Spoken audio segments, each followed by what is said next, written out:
Todo mundo sabe que o livro de Gênesis, ele trata a respeito do início do mundo, né? Os primeiros homens, a primeira família, os primeiros filhos, o primeiro assassinato, as primeiras cidades e assim por diante. No versículo 7, ele está falando aqui a respeito da criação do ser humano.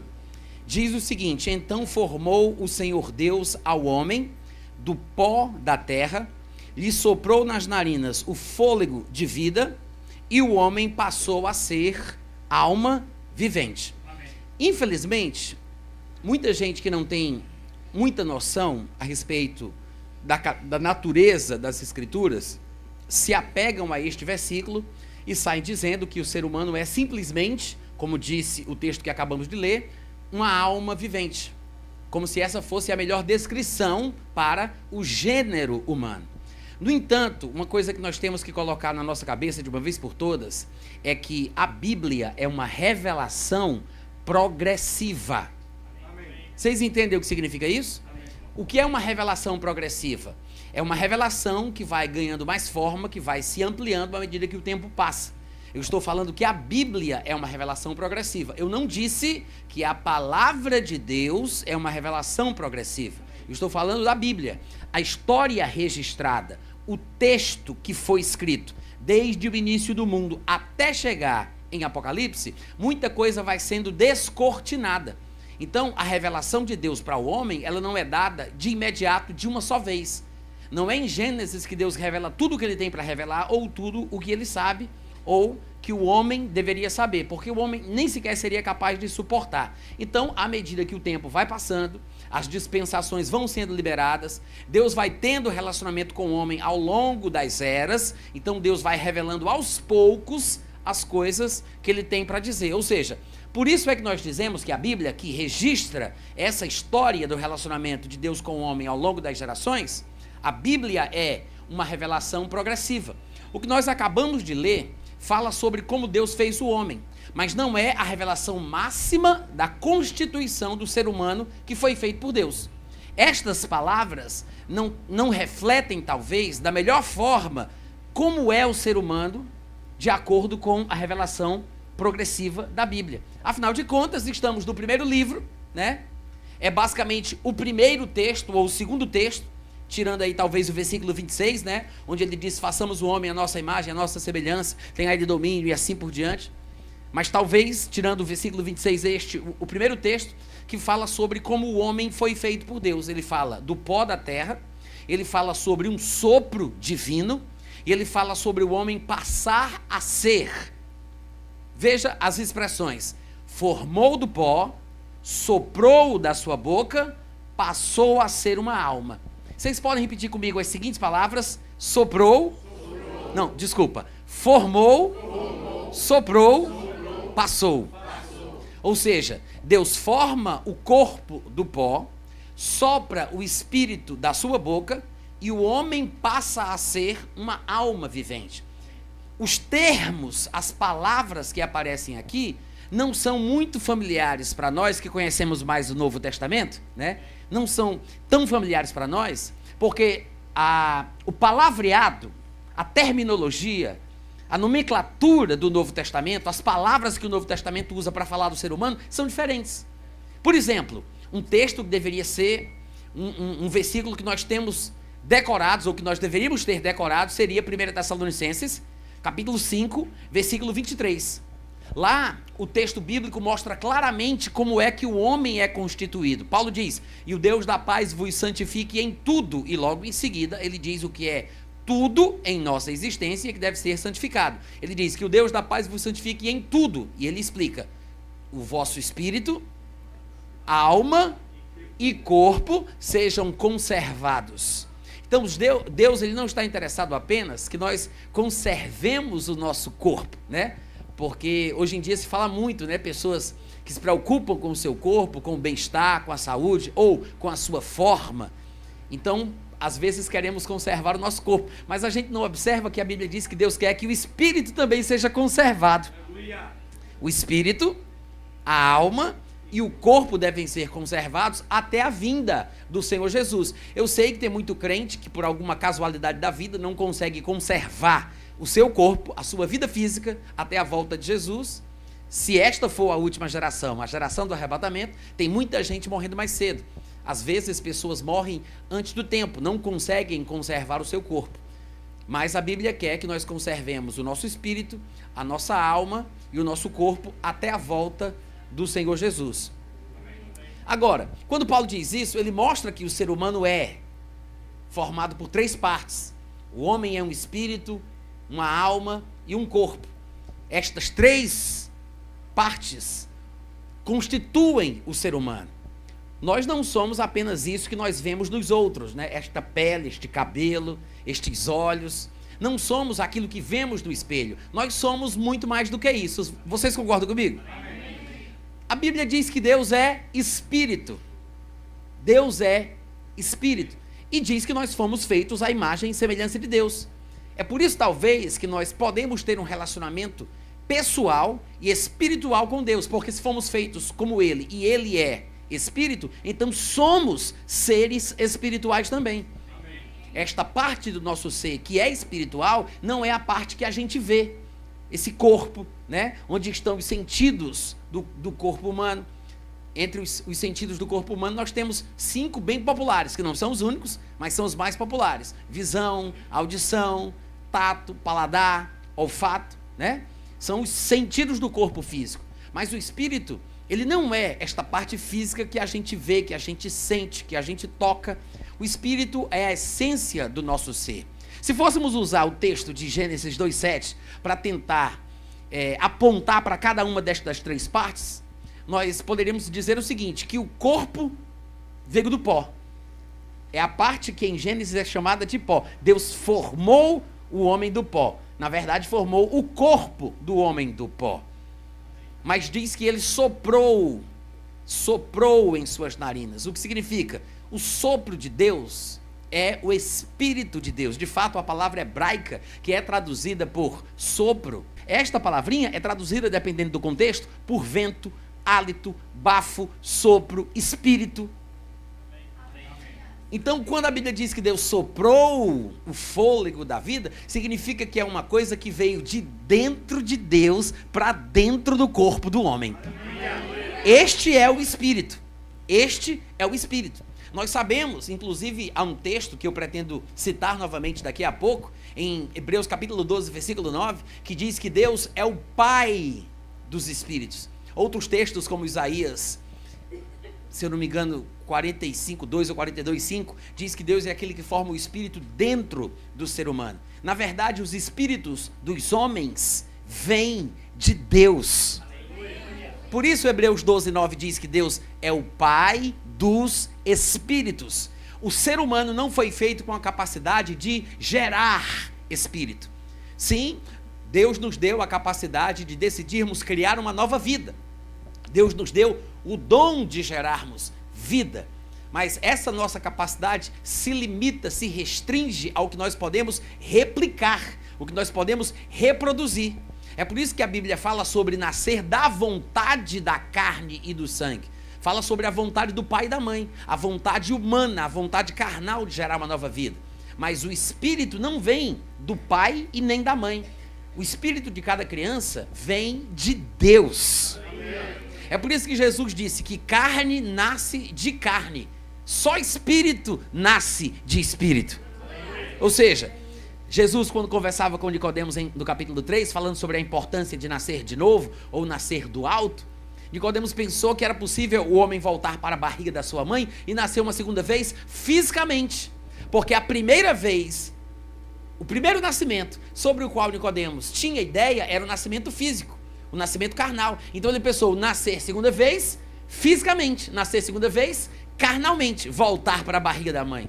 Só que Jesus disse, não, se nascer uma segunda, uma terceira, uma quarta, uma quinta, uma sexta, infinitamente, quantas vezes for nascer da carne, sempre vai ser a mesma coisa, porque carne gera carne. Então nascer da carne não tem futuro, porque a carne nasce da carne, carne só gera carne. Jesus estava falando sobre ser gerado, não fisicamente, mas sobre ser gerado de novo, espiritualmente. Amém? Por quê? Porque desde Gênesis 2, versículo 7 que nós lemos, até o momento em que Jesus está conversando com Nicodemos, falando da importância do novo nascimento, muita coisa aconteceu. Infelizmente, o homem foi criado à imagem e semelhança de Deus. Como nós vimos, o corpo foi formado do pó, o espírito veio de dentro de Deus, representado por esse sopro divino, né? Sai de dentro, veio de dentro de Deus para dentro do homem, e essa junção do espírito que veio de Deus com o corpo que veio do pó, formou a alma. O homem passa a ser, né? A alma do homem é esta parte que traduz a nossa personalidade, os nossos gostos, o que nos faz ser diferentes uns dos outros. É talvez a constituição das nossas qualidades emocionais, intelectuais, pensamentos, sentimentos, lembranças, memórias, emoções. Todas estas palavras, entendimento, mente, estão associadas com a ideia da alma. Uma das melhores traduções para a palavra alma, né, no hebraico, seria vida. É por isso que é assim que ela é traduzida em alguns lugares do Antigo e do Novo Testamento. A palavra psique, que é traduzida por alma, uma das melhores traduções é vida, né? A vida dos pensamentos, dos sentimentos, esta vida que nós conhecemos, o que faz a pessoa ser o que ela é. A nossa essência, o nosso verdadeiro eu, é este ser espiritual, que é uma expressão divina, que é um sopro divino, que veio de dentro de Deus, né? Nossa alma é isto sobre o que nós falamos, e o corpo é o que todo mundo consegue identificar com mais facilidade. Então, o homem foi feito em comunhão com Deus. Inicialmente, o homem estava em comunhão com Deus. Infelizmente, o homem pecou, isto separou o homem de Deus, o homem perdeu a comunhão com Deus. Comunhão significa ter tudo em comum, né? Isto é o que nós chamamos, a Bíblia chama de morte espiritual. Ou seja, o homem estava espiritualmente vivo e com o pecado ele morreu espiritualmente. O que é morte espiritual? Morte espiritual não é a não existência do espírito. Por que eu estou dizendo isso? Porque como a gente conhece a morte física, né? Ah, fulano de tal morreu. Ah, vamos para o enterro de fulano de tal. Não, fulano de tal prefere ser cremado. Então vamos para a cremação do fulano de tal. Quando a gente vê a morte física, a gente sabe que é o fim da existência de um corpo. O corpo se desintegra, o corpo se decompõe, se deteriora, ele é consumido pela terra, ele volta ao pó, ou ele é queimado, cremado. O corpo para de existir. Então essa é a nossa consciência mais vívida de morte. Quando falamos de morte espiritual, algumas pessoas, por causa desta familiaridade com a morte física, que vem o corpo existindo e deixando de existir, né? Ele para na morte, se decompõe, desaparece. Então as pessoas pensam que a morte espiritual é o espírito não existindo, como se a pessoa que está morta espiritualmente não fosse um ser espiritual ou não tivesse um espírito, como se alguém que está espiritualmente morto não fosse um ser espiritual, porque se está morto não existe, né? Mas o sentido de morte espiritual, biblicamente falando, não é esse. A morte espiritual não é a não existência do espírito, é a existência do espírito sem a ligação com a vida, sem a comunhão com Deus. Quantos estão me acompanhando? Amém. Exemplo, imagina aí uma pessoa que vai fazer uma cirurgia do braço. Ela entra, né, no lugar onde vai ser cirurgiada e ela recebe uma anestesia. Aquela anestesia faz com que o seu braço fique momentaneamente desligado. Diga momentaneamente.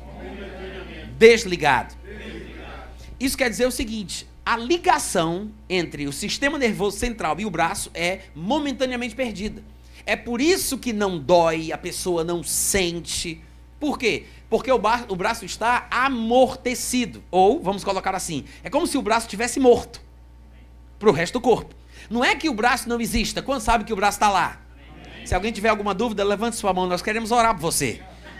O braço está lá, né? Mas aquele amortecimento momentâneo, temporário, não é a não existência do braço. Ou seja, o braço está morto para o resto do corpo, mas por causa da falta de ligação, ou a suspensão da ligação. A mesma coisa acontece quando falamos sobre a morte espiritual. Quando o homem pecou, que ele morreu espiritualmente, e foi isso que Deus quis dizer quando ele falou: no dia que você comer da árvore do conhecimento do bem e do mal, certamente você vai morrer. O homem come, e no mesmo dia que o homem come, ele está prestando contas a Deus, e a Bíblia diz depois que o homem vive ainda 930 anos. Mas Deus não disse que no dia que ele comesse ele morria, porque Deus estava falando sobre a vida que mais importava, que era a vida espiritual. No dia que ele comeu, ele morreu espiritualmente. Amém. Então, a morte espiritual não é a não existência do espírito. É a existência do Espírito sem a comunhão com Deus. As pessoas que estão hoje em dia, que nós conhecemos, vizinhos, colegas, parentes, sejam quem forem, as pessoas que estão momentaneamente desligadas de Deus, elas são seres espirituais. Não é só crente que é um espírito, ou que tem um espírito, ou que é um ser espiritual. Todos os seres humanos são seres espirituais, que também têm uma alma e que vivem dentro de um corpo. Não são mortos-vivos ou zumbis sem espírito. Quantos entenderam o que eu falei? Se você estiver pensando isso, talvez é porque você está assistindo muito The Walking Dead. São seres espirituais. Agora, estão momentaneamente suspensos na relação com Deus, desligados. É por isso que são insensíveis. Agora, é curioso a gente parar para pensar. Eu vou falar umas coisas que talvez vocês não tenham muito costume de ouvir. Não sei, penso que não tenham muito costume de ouvir. Eu mesmo nunca ouço muitos pregadores falando sobre isso. Nunca vi, gostaria de ter visto mais pregações sobre este tema, a respeito da grandiosidade do ser humano. Porque o ser humano, irmão, segundo dizem os estudiosos, foi feito uma duplicata em espécie da própria categoria de Deus. Dizem que esta seria uma possível melhor tradução para a expressão a imagem e semelhança. Deus fez o homem à sua imagem e semelhança, né? Que é uma expressão bem batida, bem conhecida por todos nós. Mas dizem os estudiosos que uma possível melhor tradução para essa expressão no seu texto original seria uma duplicata em espécie da categoria divina. Glória! Isso é maravilhoso!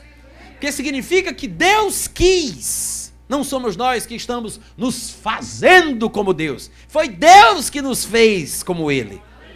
Não é uma questão da gente se exaltar ou de querer ser muita coisa. Foi Deus quem quis que fosse assim. Lúcifer, ele foi feito por Deus um ser glorioso. Mas ele não foi feito para ser a imagem e semelhança de Deus. E nós sabemos, pelo menos de um texto tradicionalmente aceito, como um texto que fala a respeito da queda de Lúcifer, para que ele se tornasse o que hoje ele é, né? Hoje ele é Satanás, Lúcifer não existe, ele não é mais o portador da luz, ele é Satanás, que significa adversário, inimigo. Mas a Bíblia diz no texto que nós tradicionalmente aceitamos como relato da queda dele, de que ele disse, eu serei semelhante ao Altíssimo, né?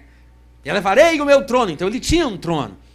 Deus o fez com poderes, com capacidades, com essa característica de reinar, dominar, exercer liderança. Mas Deus não fez a sua imagem e semelhança, mas ele queria ser, ele disse, serei. Mas ele não foi feito para ser. E isso é pecado. É você não aceitar o que Deus te fez para ser. No caso de Lúcifer, o pecado dele era querer ser o que ele não tinha sido feito para ser. Ele queria ser a imagem e semelhança do Altíssimo. Mas Deus não fez Lúcifer a sua imagem e semelhança. Agora, curiosamente, quando Deus foi fazer o homem, ele disse, este será a minha imagem, a minha semelhança. Talvez seja por isso que Satanás tem tanta raiva de nós, a inveja. Né? Nós somos o que ele gostaria de ser. Morra de inveja, desgraçado. Morra de inveja. Nós fomos feitos à imagem e semelhança de Deus. Agora, não é uma coisa que a gente se esforça para ser. É uma coisa que Deus quis que fosse assim. Deus nos fez a imagem e semelhança dele. Uma duplicata em espécie da sua categoria. Infelizmente, o homem perdeu a comunhão com Deus, ficou alienado de Deus, e a gente vai já falar mais sobre isso. Mas é bom que a gente tenha em mente, à medida que a gente passear pelos textos da Escritura, é bom que a gente tenha em mente sobre a grandeza que Deus planejou para o ser humano. Porque estamos falando desde o plano inicial, desde quando Deus quis criar o homem à sua imagem e semelhança. O plano inicial de Deus para o homem sempre foi glorioso, grande, exagerado, fora do normal. Fora do normal. A nenhum ser Deus criou da forma que ele fez o homem. De fato, você vê a criação do mundo e a Bíblia diz que Deus fez todas as coisas com uma palavra de comando. Deus disse, haja, e houve. Haja isso, produza a terra, seja assim, seja assado. E tudo que Deus dizia, seja, produza, haja, acontecia. O ser humano não foi feito pela palavra de Deus. E eu sei que tem gente que nunca pensou sobre isso. Se você for ler depois com calma o livro de Gênesis, pelo menos o capítulo 1 e o 2, você vai ver que tudo que Deus criou, ele criou dizendo, dando ordem, com palavras de comando. O homem não foi criado com uma palavra. Deus não disse, homem, seja, exista. Deus não fez isso. Ele disse, façamos o homem, a nossa imagem, a nossa semelhança. Formou o corpo do pó e ele fez. É diferente. É diferente. O homem, das coisas criadas em Gênesis 1, é o único ser que não foi feito com uma ordem. Deus não deu uma ordem para que o homem existia. Deus soprou. É uma extensão divina. Olha aí no capítulo 3 de Gênesis, do versículo 24. Posso ler, gente? Sim ou não? Diz assim, e expulso o homem, colocou querubins ao oriente do jardim do Éden, e o refulgir de uma espada que se revolvia para guardar o caminho da árvore da vida. Deus colocou um impedimento. Deus, ele barrou o acesso para a árvore da vida. Estas árvores eram árvores literais, ou seja, eram árvores de verdade, que existiram, que deram frutos, cujos nomes eram estes: árvore da vida, árvore do conhecimento do bem e do mal. Eram árvores de verdade, e que tinham estes nomes, mas claro, que representavam verdades muito maiores. Em outras palavras, o homem não perderia a vida por causa de uma dentada no fruto errado, e não viveria eternamente por causa de uma dentada no fruto certo. Amém. Quantos entenderam o que eu falei? Amém. A vida eterna não depende de uma dentada. Não, claro que isso representava uma verdade espiritual. Quando o homem pecou, Deus colocou um anjo com a espada desembainhada no caminho que dava acesso à árvore da vida, para mostrar que o homem perdeu o acesso. Amém. Perdeu o acesso. Perdeu a comunhão, estava desligado da bênção. Ou seja, se a árvore era o que daria vida, então a vida estava perdida. Esta foi a mensagem.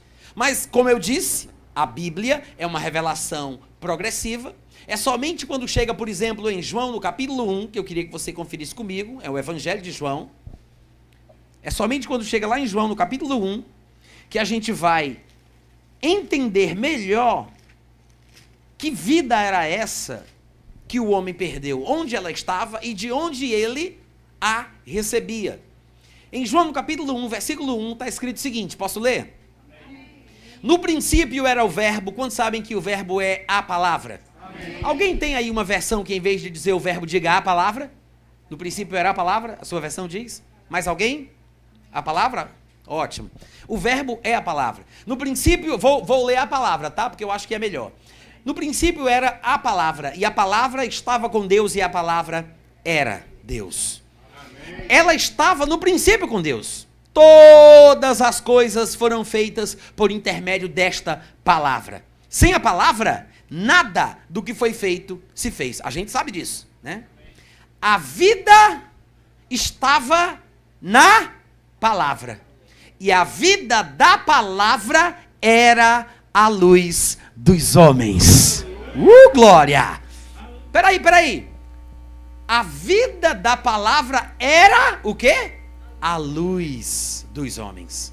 Ou seja, depois que o homem perdeu a luz, andou em trevas. É por isso que Jesus Cristo é a luz do mundo, porque Ele é a palavra de volta para o coração do homem. De volta. De volta. Por quê? Porque um dia o homem teve a luz. Um dia o homem teve a vida. Um dia o homem teve a palavra. Ele perdeu isso. É por isso que Gênesis 3 diz que o homem, quando pecou, perdeu o acesso. a árvore da vida, a palavra, né? Perdeu o fluir, a comunhão, perdeu a vida. A vida da palavra, que é espírito, que é vida, que fluía no espírito humano, foi perdida. Então o homem esteve em trevas durante todo esse tempo, até que Jesus Cristo viesse resolver essa situação. Irmãos, Jesus, ele se fez o que nós somos. Ele se fez o que nós somos, para que nos tornássemos aquilo que ele é. Só que tem um detalhe. Eu sei que a teologia ensina que Jesus Cristo é o Filho eterno de Deus. Aos mais estudiosos, isso vai ser um ponto de curiosidade. Aos que nunca ouviram falar sobre isso, talvez não te preocupe muito. Mas a teologia ensina que Jesus é o Filho eterno de Deus. Mas essa expressão, o Filho eterno de Deus, ou Filho eterno, não existe em nenhum lugar da Bíblia. Eu disse nenhum. Você não vai encontrar nem meia banda de versículo que diga que Jesus é o Filho eterno. Não tem. A Bíblia fala que Jesus é Filho de Deus, ou se tornou Filho de Deus, porque se tornou o que nós somos. De fato, antes de ser humano, antes de encarnar, antes de descer do céu, antes dos dias da sua carne, antes de nascer por Maria, antes de assumir a forma de servo, irmãos, ele estava com Deus e ele era Deus. Ele sabia o que era o ser humano, mas não sabia o que era ser humano. Vocês entendem isso? Quando ele estava com Deus, na forma de Deus, e era Deus, ele sabia o que era o ser humano, mas ele não sabia o que era ser humano. Quando ele se tornou homem, aí sim, esta manifestação histórica da pessoa de Jesus é a única ocasião em que ele é chamado de Filho de Deus. Claro que ele será Filho de Deus para sempre, desde que se tornou igual a nós. É por isso que ele é eternamente o que ele se tornou, né? Jesus Cristo vai ser assim para sempre. Ontem, hoje e sempre ele será o que ele se tornou. Mas ele não era assim antes de se tornar o que ele se tornou. E eu estou sendo até redundante em dizer isso. Mas ele se torna homem e aí é que ele é chamado de Filho de Deus. Tá? É nesse momento. É por isso que a gente tem que entender que o Filho de Deus, ele não morre quando Jesus Cristo é crucificado na cruz do Calvário. O Filho de Deus morre quando Adão peca. Quando Adão comete pecado, quando Adão se afasta e perde a vida de Deus, naquele momento o Filho de Deus é que morre. É ali que ele morre. Não é quando Jesus é crucificado, é quando Adão morre. Ah, Natan, mas isso é muito doido. Talvez porque você não tem lido a sua Bíblia direito. Se você for ler a genealogia de Jesus Cristo, você vai ver que a Bíblia diz que ele era filho de José, que era filho de não sei quem, que era filho de não sei quem, que era filho de não sei quem, que era filho de Adão. Sem tumulto, gente. Vamos lá, pode ser um de cada vez. Adão era o quê? Filho de Deus. A Bíblia diz que Adão era o quê? Filho de Deus. Filho de Deus. Ué, por que a Bíblia diz que Adão era filho de Deus? Porque era.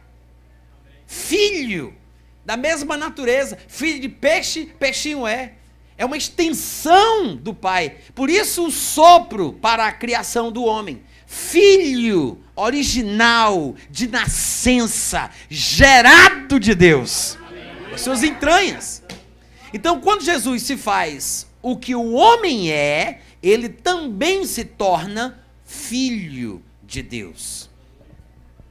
E a razão pela qual Jesus passa por isso é para iluminar os homens, não é por causa dele. Ele não precisava provar nada para ninguém. Ele não estava aqui na terra como homem, vivendo como filho de Deus, para se amostrar para os anjos. Ele não estava tentando passar no concurso para a vaga da segunda pessoa da Trindade. Vocês sabiam disso?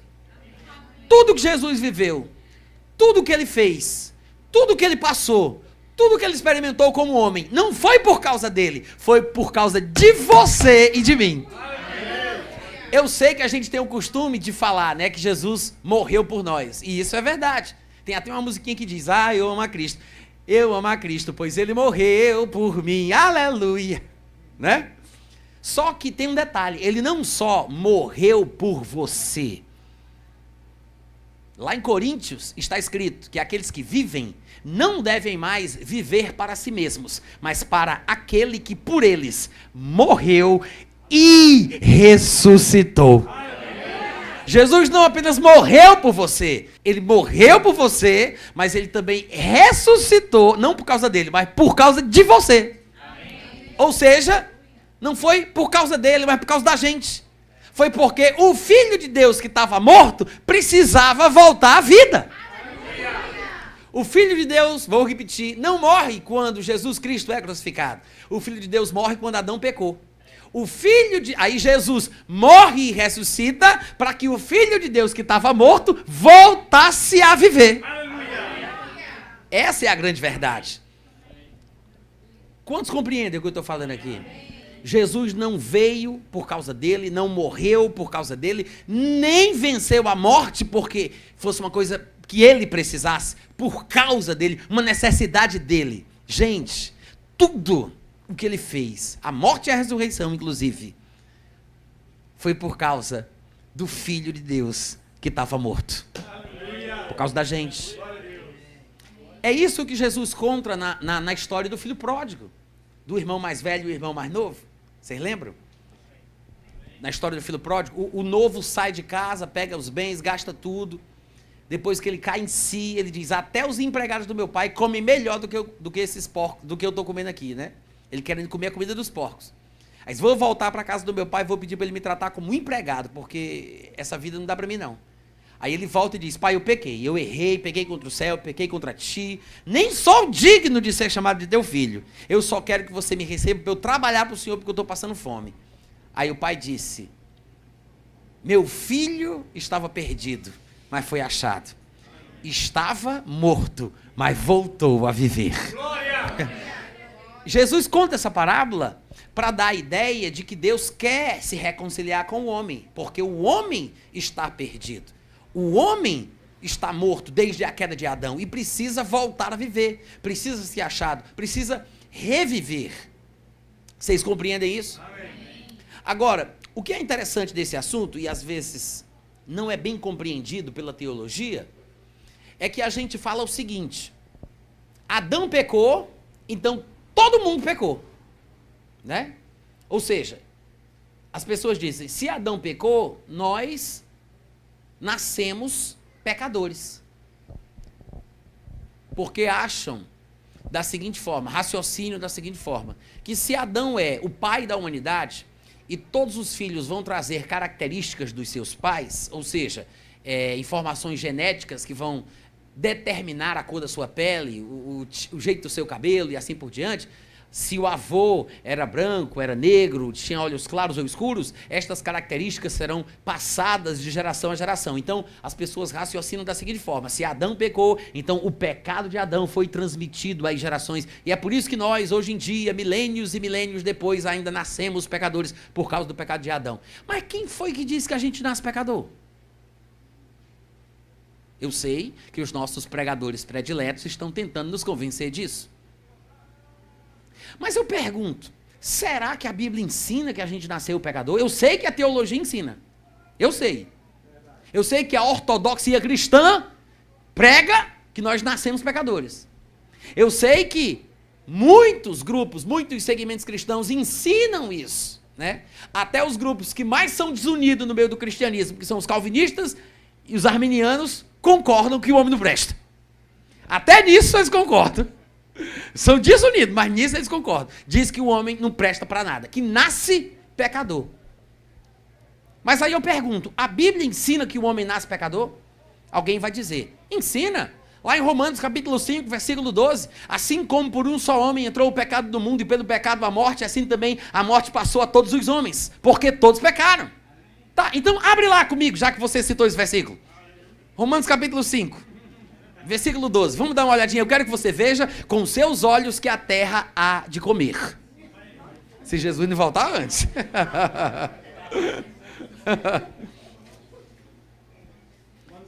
Romanos 5, 12. Todo mundo achou? Esse é o versículo chave, né? Que as pessoas usam para mostrar que o homem não presta e que já nasce espiritualmente morto. Já nasce pecador em essência, em sua natureza. Olha para mim, não é para ler, olha a covardia, vamos ler todo mundo junto, hein? Olha para cá. Levanta a cabeça, por gentileza, olha para mim. O problema é que as pessoas não entendem o que nós falamos sobre a natureza humana, que ela é tríplice. O homem não é apenas uma coisa só, ele é espírito, alma e corpo. Claro que existe uma inclinação para o mal na carne humana.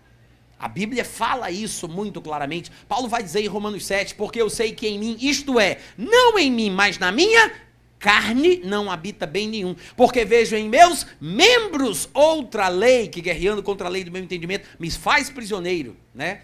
Da lei do pecado. O pecado está na carne, no corpo. É por isso que Paulo, mesmo depois de crente, cheio do Espírito Santo, ministrando o Evangelho, ele disse, eu esmurro o meu corpo. Por que ele não esmurra o espírito? Por que ele esmurra o corpo? Porque o corpo, ele não se converte, ele não muda, ele continua com tendências pecaminosas. E é por isso que ele deve ser esmurrado e não acariciado. Ele diz, eu esmurro o meu corpo, depois de crente. Aí muita gente que não entende isso fala, mas eu preciso crucificar o meu eu. Aonde, criatura? Aonde é que tu leu isso? Porque na Bíblia não foi. A Bíblia não diz em lugar nenhum que o crente tem que crucificar o eu. Pelo contrário, eu é que esmurro o meu corpo. É o eu que esmurra o corpo. Paulo disse, se eu orar em outra língua, então o eu ora em línguas. O eu é nosso amigo, gente. Está do nosso lado. Sai crucificar o eu por quê, criatura? Se é o eu que esmurra o corpo, é o eu que ora em outra língua. Se eu orar em outra língua, o meu espírito ora de fato. Aí é para crucificar o quê? Lê a Bíblia, crente. Gálatas capítulo 5, versículo 24. Não fui eu que disse isso, gostaria muito que tivesse sido. Infelizmente, Paulo falou antes de mim. Está escrito na sua Bíblia. Gálatas 5, 24. Porque os que são de Cristo crucificaram a carne com as suas paixões e concupiscências. A carne. Mas, como as pessoas não compreendem bem a constituição do gênero humano, não entendem essa natureza tripartida, né? Espírito, alma e corpo, não compreende qual parte deve ter a prioridade, qual parte entra em contato com Deus, qual parte está mais consciente das coisas do mundo. A pessoa não entende isso. Porque o que é que há no mundo? A concupiscência dos olhos, a concupiscência da carne. Isso é o que está no mundo. Mas as pessoas não entendem isso. Aí ficam misturando tudo, né? Mas vamos para Romanos 5,12. Lá diz o seguinte, portanto, assim como... Todo mundo está lendo? Amém. Portanto, assim como por um só homem entrou o pecado no mundo, e pelo pecado a morte, assim também a morte passou a todos os homens, porque todos pecaram. Olha aqui para mim. Posso fazer uma pergunta? Não, vou fazer não. Vou ler de novo para dizer que eu não dei oportunidade para você pensar. Vou ler de novo. Portanto, assim como por um só homem entrou o pecado no mundo, e pelo pecado entrou a morte, assim também a morte passou a todos os homens, porque todos pecaram. Tá. Posso fazer a pergunta? Olha aqui, levanta a cabeça, não vale mais colar não, olha pra cá. Por que foi que a morte passou a todos os homens? Por quê? Porque Adão pecou. Peraí, por que a morte passou a todos os homens? Como é que está escrito aí? Lê aí o que está escrito aí. Não, vocês não estão prestando atenção. Olha só. Portanto, assim como... Quantos sabem o que é assim como? Assim como é do mesmo jeito, semelhantemente, da mesma forma. Ou seja, ele está falando, assim como aconteceu com Adão, assim como aconteceu com Adão, aconteceu com todo mundo. Por que Adão morreu? Hã? Como? Porque Adão morreu? Não, só os vivos. Vamos lá, como é que é? Porque ele pecou. Adão morreu porque ele pecou. Aí a Bíblia vem e diz o quê? Assim como, do mesmo jeito que aconteceu com ele, assim como por um só homem entrou o pecado no mundo, e pelo pecado veio a morte, assim também. Assim como, continua aí pra mim, assim também. Assim como, vamos lá, gente. Assim como, assim como um pecou e morreu, assim também a morte passou a todos, porque todos pecaram. O versículo que as pessoas usam para provar que o homem nasce pecador, na verdade está explicando que a gente morre porque peca. Mas ninguém vê isso. Sabe por quê? Porque as pessoas leem e falam no cabresto da religião. A pessoa lê, mas não enxerga. Não enxerga. É incrível. Incrível. Aí alguém vai dizer assim, peraí, Natan, você quer dizer que o fato de Adão ter pecado não me fez nascer pecador? Não, não necessariamente. Você não nasce pecador por causa do pecado de Adão. Na verdade, cada um de nós prestará contas de si mesmo diante de Deus. E Deus é tão justo que ele deixa bem claro dizendo que o filho não vai levar sobre si o pecado do seu pai. Lá em Ezequiel capítulo 18, versículo 19, ele diz isso. E no 20 ele fala, é a alma que pecar, essa morrerá. Aleluia. Mostrando a individualidade de cada um. O que aconteceu foi que Adão, responsável pela humanidade, pelo que haveria de acontecer ao longo das gerações, separou-se de Deus e perdeu o acesso à vida. O que significa isso? Todos os filhos que viessem depois estavam destinados a morrer espiritualmente. Por quê? Porque perderam a vida. Então toda nova criança que fosse gerada iria crescer por fora, em estatura, ia crescer o cabelo, ia crescer o corpo, ia ficar grande, ia ser um homem, mas ia atrofiar por dentro. Cresceria apenas por fora, mas não cresceria por dentro. Se Jesus nascesse da vontade da carne e do sangue, do mesmo jeito que os outros nascem, estava fadado ao mesmo castigo, à mesma maldição, ao mesmo destino. Ele iria atrofiar por dentro e morreria espiritualmente num determinado momento da sua vida quando cometesse o primeiro pecado. Assim como todas as crianças que pecam, ainda muito novinhas, e morrem. Mas para Jesus não morrer espiritualmente, como todos os homens estão destinados a morrerem, porque Adão baniu o homem da comunhão com Deus, Adão barrou o acesso à vida no espírito humano, como nós vimos figurado na passagem de Gênesis 3, com a espada que impediu o acesso à vida, né? A vida parou de fluir no espírito humano. Então, como o homem fez isso, Jesus não poderia nascer como os outros homens. É por isso que Jesus nasce diferente. Aí sim, Jesus nasceu e cresceu como os seres humanos cresceriam se não tivesse havido pecado. Ou seja, Jesus crescia por dentro e por fora. Jesus não crescia apenas em estatura, Jesus crescia em graça, em sabedoria. Ele crescia espiritualmente. A Bíblia fala que cada vez ele ficava mais forte em espírito. Ora, um ser humano que nasce assim, já em comunhão com Deus, e sempre crescendo espiritualmente, desde a infância, ele tem condição de resistir às inclinações do pecado, às inclinações da carne, às tentações, às vontades carnais. E Jesus nunca pecou. Mas os outros homens estão fadados a pecar. É impossível não pecar. Todo homem vai pecar.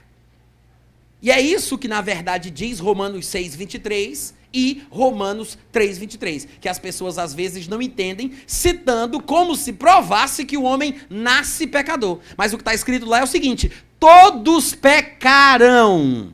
Não diz todos nascem pecadores. Diz, todos pecaram. Isso é verdade. Não tem como não pecar. Porque o homem perdeu a luz. Perdeu a vida. Todos pecaram. E é por isso que carecem da glória de Deus. E no capítulo 6, versículo 23, explica como nós já sabemos como é que alguém morre. Ele diz, porque o salário do pecado é a morte. Ou seja, a pessoa tem que pecar para morrer. E para aqueles que ainda estão com dúvida, eu agora vou tirar as dúvidas que vocês tiverem, ou pelo menos tentar, dizendo o seguinte: irmãos, do mesmo jeito que Adão pecou, e presta atenção nisso, do mesmo jeito que Adão pecou e por causa disso redundou na morte de todos os homens, né? Um pecou e todos morreram. Da mesma forma, por causa da justiça de Jesus, todos serão vivificados. Agora presta atenção. O fato de Jesus Cristo ter morrido e ressuscitado fez com que todos os homens automaticamente fossem salvos? Não. Mas a morte e a ressurreição de Jesus é potencialmente o que tinha que ser feito para o homem se salvar? Jesus já pagou o preço por todo mundo? Já morreu por todos? Legalmente falando, todos já estão salvos? Legalmente sim. Legalmente sim. O direito legal, diante da lei, no tribunal dos céus, a dívida já foi paga. Legalmente, o homem já está salvo. Legalmente. É por isso que lá em 1 João capítulo 2 está escrito que Jesus não somente é a propiciação pelos nossos pecados, mas pelos pecados do mundo todo. Porque ele não morreu somente por nós, ele morreu por todos. Deus amou o mundo de tal maneira que deu o Filho para que quem crê nele tenha a vida eterna. Deus quer que todos os homens sejam salvos. Cada criatura viva. E pode ser salvo. Pode. Mas não é salvo automaticamente por causa da morte e ressurreição de Jesus. Ou seja, assim como pelo pecado de Adão todos morrem, pela justiça de Jesus todos são salvos. Mas entre uma coisa e outra é preciso a individualização da experiência. Assim como o fato de Jesus ter morrido não me faz ser salvo automaticamente, eu preciso me envolver de forma pessoal para que aquilo se torne uma realidade na minha vida. Da mesma forma, não é porque Adão pecou que faz com que todos sejam pecadores automaticamente. Todas as pessoas precisarão individualizar a experiência para que se tornem pecadores também. Ou seja, terão que pecar a primeira vez. E de fato isso acontece ainda na infância. Ainda na infância. De fato, a Bíblia chega a dizer que a ignorância está apegada à alma da criança. Ainda muito nova, você vê os traços de perversão na criança. Por quê? Porque existe uma natureza carnal, inclinada ao pecado, e a criança que não está ligada com Deus, óbvio, porque o acesso a Deus foi perdido, a criança é seduzida pelo pecado. E em vez de ela crescer por dentro, em graça, em sabedoria, como Jesus cresceu, ela atrofia. Quando ela peca, ela morre. E para você não pensar que isso é apenas filosofia e conjectura humana, eu quero que você veja em Romanos capítulo 7 que Paulo fala exatamente isso, contando a sua experiência de vida. Em Romanos capítulo 7.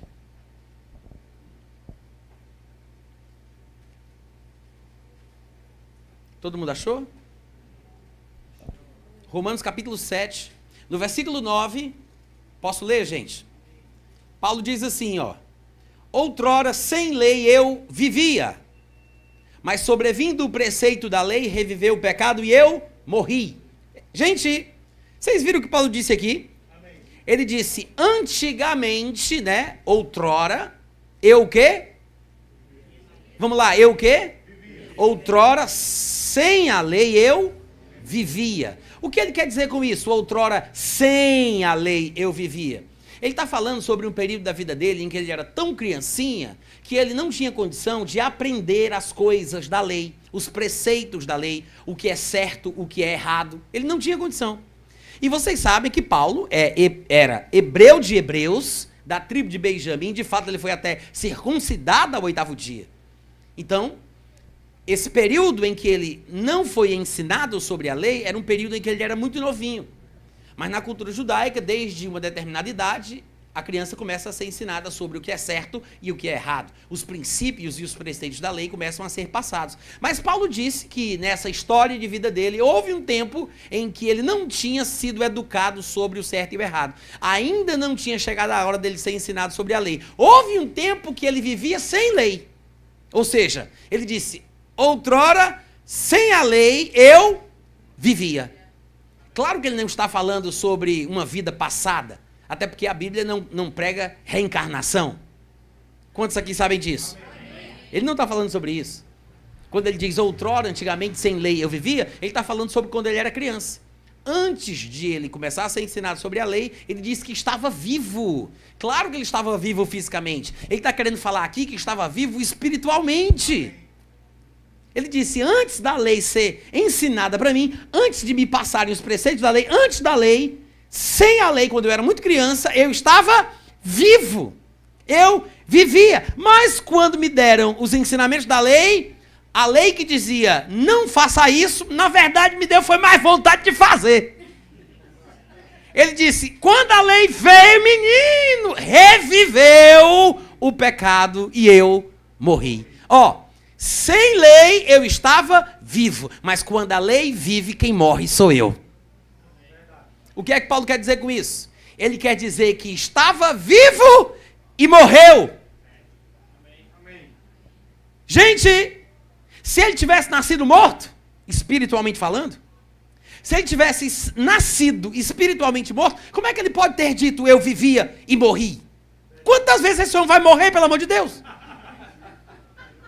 Ele disse, eu estava vivo, mas morri. Só que quando a pessoa ouve Jesus, a pregação do evangelho, e ela recebe ele como Senhor da sua vida, a Bíblia fala que neste dia a pessoa nasce de novo. Por quê? Porque depois do pecado a pessoa morre, mas depois que ela ressuscita, ela volta a viver. Ou seja, Paulo nasceu vivo, morreu e ressuscitou. Você nasceu vivo, morreu, mas nasceu de novo. Se você tivesse nascido morto, espiritualmente falando, você não estava nascendo de novo, estava nascendo a primeira vez agora. Mas por que Jesus diz? Por que a Bíblia diz que você está nascendo de novo? Você é regenerado. Porque o primeiro nascimento que importa não é o físico, é o espiritual.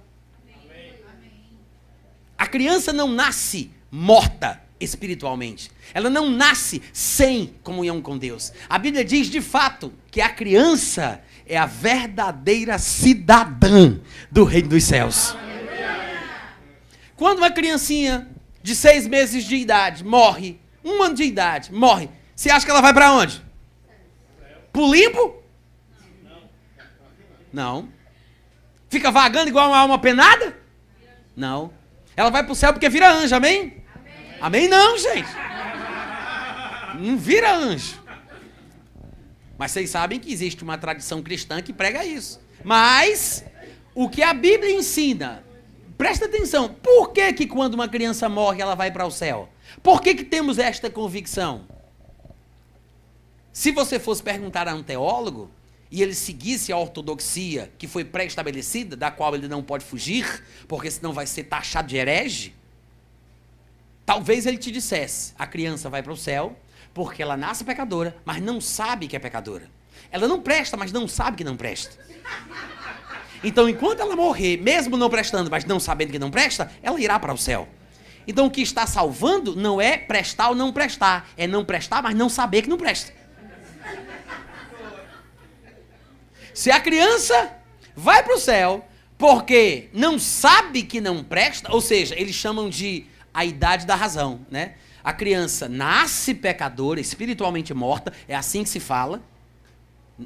Normalmente é assim que se ensina, né? Mas a criança não sabe que nasce pecadora, ela ainda não tem idade para discernir entre o bem e o mal, entre o que é certo e o que é errado. Então, como ela não sabe que não presta, se ela morrer sem saber, ela vai para o céu. Mas no dia que ela souber, lascou-se.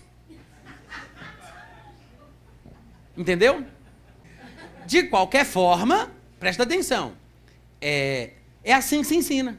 Mas, irmãos, não é a ignorância que salva, é o conhecimento. Na verdade, a criança não vai para o céu, não é porque não sabe que não presta. É porque Jesus disse que a criança é, por si só, pela essência do seu ser, pela sua natureza intrínseca, cidadã, do jeito que é, do reino dos céus. De fato, Jesus disse que a gente tem que ser como as crianças para poder entrar no reino. Por que a gente tem essa tendência de dizer que a criança não presta, nasce pecadora, é uma morta viva? Nossos conceitos é que estão errados. Paulo disse, houve um tempo que sem lei eu vivia. Então, ele, na sua infância, estava vivo. Aí você diz, Natan, tem algum texto da Bíblia? Antes, eu nem li Romanos 7 todo, né? Eu só li o versículo qual? Foi o 9? Eu quero ler outros versículos. Tá, no 9 ele diz que vivia, mas quando veio a lei viveu, quem morreu foi ele, né? Só que quando chega mais para frente, no versículo 11, ele diz, porque o pecado, prevalecendo-se do mandamento, pelo mesmo mandamento, me enganou e me matou. Veja o que ele disse. O pecado me enganou, o pecado me matou. O que foi que matou Paulo? O pecado. Ele está falando que morreu quando ele era criança. Porque se houve um tempo que sem lei eu vivia, mas quando veio a lei eu morri. O pecado pegou a lei, me enganou e me matou. Agora veja o que ele disse, o pecado me matou. O pecado dele o matou. Mais para frente, no versículo 13, ele diz, acaso o bom, falando da lei, se me tornou em morte? De modo nenhum, não é isso que eu estou dizendo. Pelo contrário, é o pecado que, para se mostrar como pecado, uma coisa realmente nojenta, por meio de uma coisa boa, causou a morte. Ele disse, o pecado foi que causou a minha morte. O pecado causou-me a morte. Ele disse, o pecado me matou. O pecado causou a minha morte. Por quê? A alma que pecar, morrerá. Amém, irmãos? Aí vocês me perguntariam, nós temos mais passagens? Nós temos mais passagens que mostrem alguma coisa relacionadas a isso, que quando a criança nasce, ela talvez esteja em ligação com Deus. Temos bastantes textos, mas que não são tão explorados. Um texto bem popular, talvez mal compreendido, por exemplo, seja 2 Pedro, capítulo 2, no versículo 20. Veja o que ele diz. 2 Pedro 2,20. Portanto, se depois de terem escapado... Ele está falando aqui de alguns pregadores que prometiam liberdade quando eles mesmos eram escravos da corrupção. Eram pregadores que falavam de graça, aspas, mas na verdade eles estavam transformando em libertinagem a graça de nosso Senhor Jesus Cristo, dizendo que uma vez salvo, salvo para sempre, e que as pessoas poderiam pecar à vontade, que nada interferiria na sua comunhão com Deus. E Pedro, indignado, está falando contra esse tipo de pregação, que são pregadores que se dizem pregadores das doutrinas da graça, quando na verdade estão pregando licenciosidade ou libertinagem. Então no versículo 20 ele diz, estes tais, depois de terem escapado das contaminações do mundo mediante o conhecimento do Senhor e Salvador Jesus Cristo, se deixam enredar de novo e são vencidos, tornou-se o seu último estado pior do que o primeiro. Todo mundo leu? Todo mundo viu?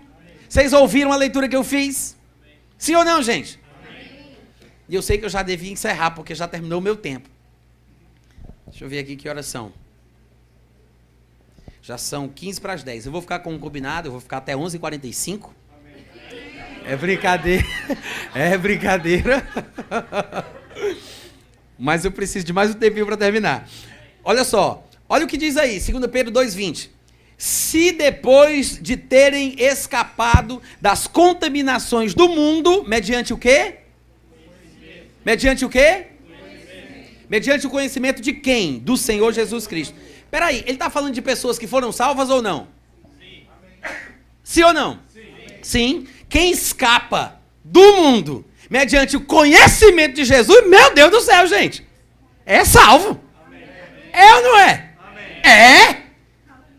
Escapou das contaminações do mundo mediante o conhecimento do Senhor Jesus Cristo. Agora, o que é curioso, que não é nem isso que interessa, mas eu quis salientar para que vocês vejam o contexto, o que é curioso é que ele diga o seguinte, depois de terem escapado das contaminações do mundo. Ele está falando que as coisas do mundo contaminaram estas pessoas que estavam mortas e depois escaparam disso. Gente, eu vou perguntar. Vocês sabem o que é aqueles conta-gotas? Você imagina um conta-gotas cheio de lama. Lama preta, fedorenta. Agora você pega um copo e enche ele da mesma lama preta, fedorenta. Aquela lama de esgoto fedorenta, nojenta. Esse conta-gotas vai pingar gotas de lama dentro desse copo. A minha pergunta é, estas gotas contaminarão o conteúdo do copo? Não. Não. Por que não? Porque só se usa a palavra contaminação para se falar de coisa impura entrando em coisa pura. Né? A lama desse conta-gotas pode contaminar um copo com água potável, limpa, cristalina. Aí contamina. Porque coisa impura contamina coisa pura. Só se usa a palavra contaminação para coisas impuras que contaminam coisas puras. Como é que a Bíblia diz que os que foram salvos, escaparam de contaminações do mundo? Se a criança nasce impura, como é que ela foi contaminada? Eu estou pregando muito bem hoje à noite. Cadê os amém, os aleluia? Se a criança nascesse impura, pensa nisso, já podre, morta, como é que uma criança que nasce assim vai ser contaminada, meu Deus do céu? A Bíblia fala das contaminações do mundo, por quê? Porque assim como por um homem entrou o pecado no mundo,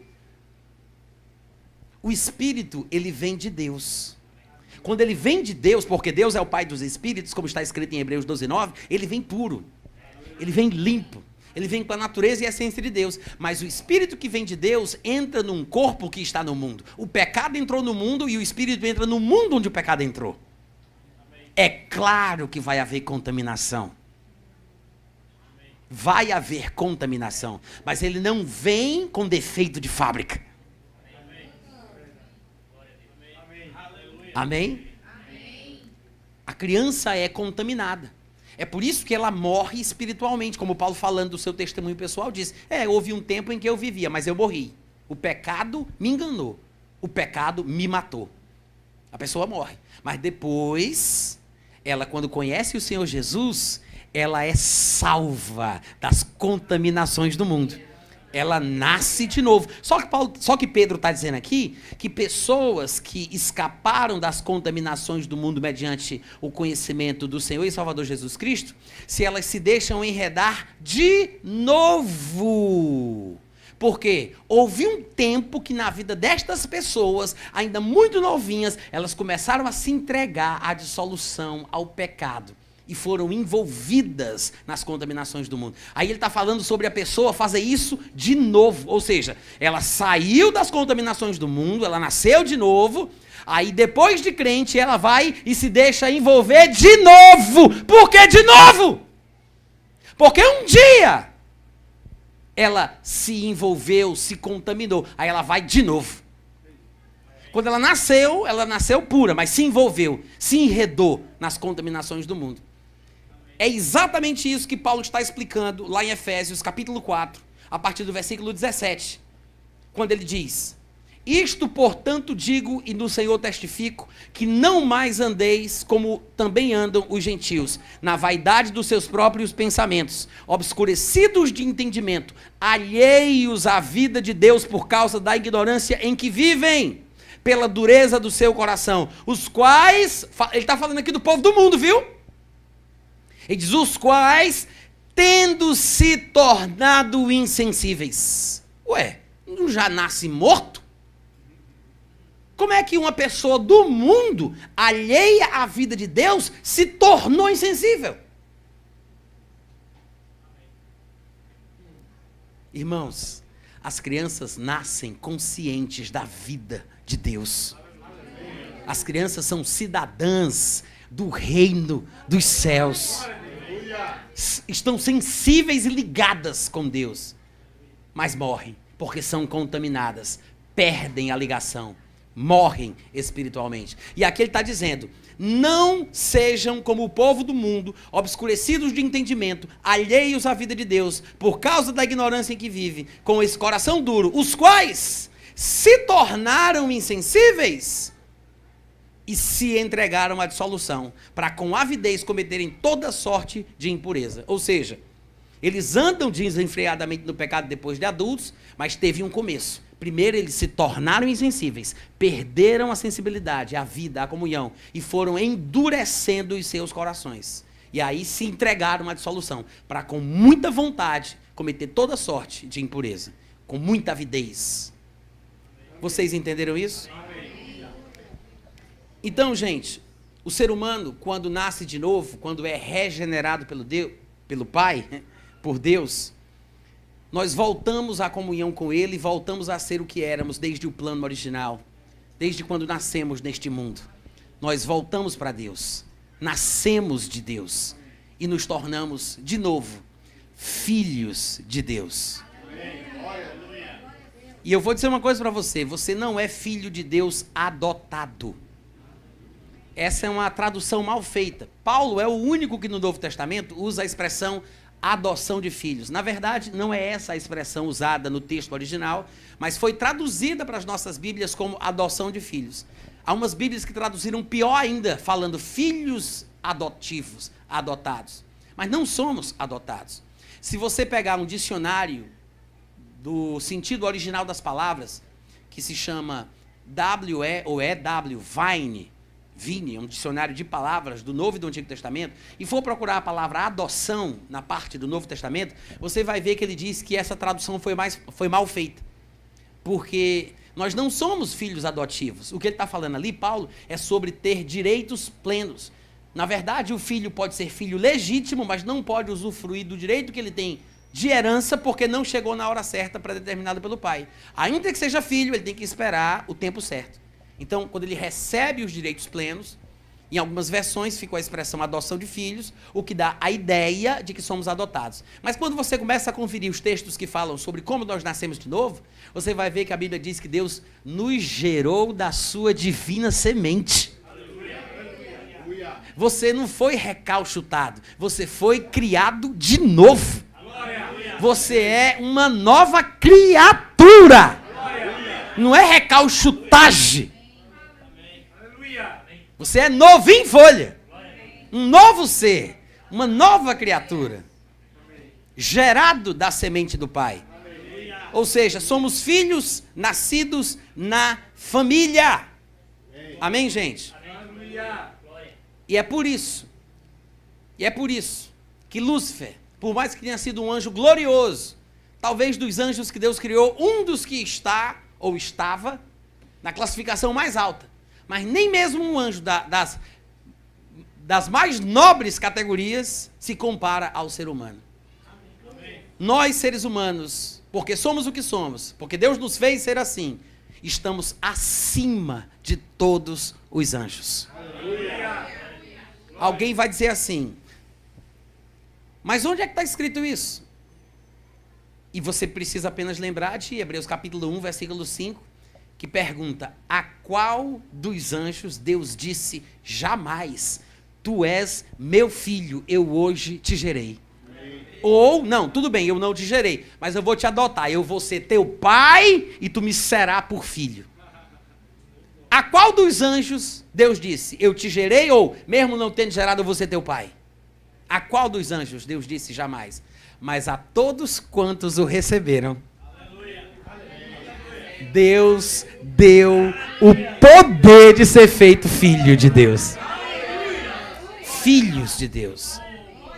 E alguém vai dizer assim, mas os anjos não são mais poderosos do que nós? De fato, está escrito em 2 Pedro, capítulo 2, versículo 11, que anjos, embora maiores em força e poder, não proferem contra as potestades juízo infamante na presença do Senhor. O texto diz que eles são maiores em força e poder. Não diz que são maiores no sentido essencial da natureza, porque os anjos não são filhos, mas nós somos filhos. Mas os anjos são o quê? Espíritos ministradores enviados por Deus para nos servir. Os anjos não são os herdeiros, nós somos os herdeiros. É claro que o anjo tem que ser mais parrudo e fortão. Se você vê 3 pessoas andando na rua e um magrinho no meio, você pode ter certeza, esse é o herdeiro. Porque os anjos são mais fortes e mais poderosos para nos guardar, nos proteger, nos servir. Porque nós é que somos filhos. Nunca se esqueça disso. Amém? Eu espero que você tenha sido abençoado hoje à noite, em nome de Jesus. Amém. Aleluia.